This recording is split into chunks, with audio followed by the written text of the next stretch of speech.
நம்ம பக்கத்து நாடு, நம்ம நாடுன்னே சொல்லலாம். ஏன்னா நேபாளர்கள் நெறைய பேர் நம்ம இதில வந்து இந்த கூர்க்கா நெறைய வேலைகள் செய்றாங்க. அங்க இளைஞர்கள் இப்ப அரசியல கையில எடுத்திருக்கிறாங்க. பொருளாதார தவறு பண்றவங்கள வெரட்டி அடிச்சு கொல்றது கூட துணிஞ்சிருக்காங்க. அவ்வளோ தூரத்துக்கு போ வேணாங்க. பட் இருந்தாலும் இளைஞர் கையில நாடு போச்சுன்னா, இளைஞர்னால எதையும் சாதிக்க முடியும்னு நம்ம முன்னாடியே ஒருக்க ஜல்லிக்கட்டுல நம்ம செஞ்சு காமிச்சிருக்கோம். நான் எச்சரிக்கிறது யாருன்னா, திமுக தலைவர்கள் அங்கங்க குட்டி ராஜா மாரி இருக்கிறாங்க. சென்னை எடுத்துக்கிட்டீங்கன்னு வச்சுக்கோங்க, ஸ்டாலின், உதயநிதி.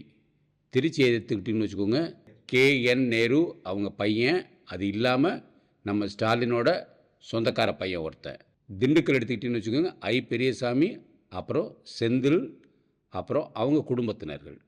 இந்த மாரி ஒவ்வொரு இடத்தையும் குத்தகை கெடுத்த மாரி இருக்கிறாங்க.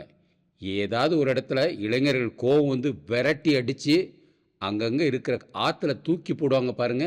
அப்பதான் இவங்க ஊழல் பண்ணாம இருப்பாங்க. உலகம்னா என்னன்னு தெரிய வரும். ஸோ இளைஞர்கள சாதாரணமா எடுத்துக்காதீங்க.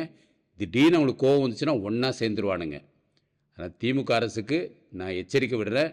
நேபாளம் மாரி தமிழ்நாட்டுல ஒரு நாள் கட்டாயம் வரப்போது. துண்டக்கான துணியக்கானன்னு ஓடப் போறீங்கடா.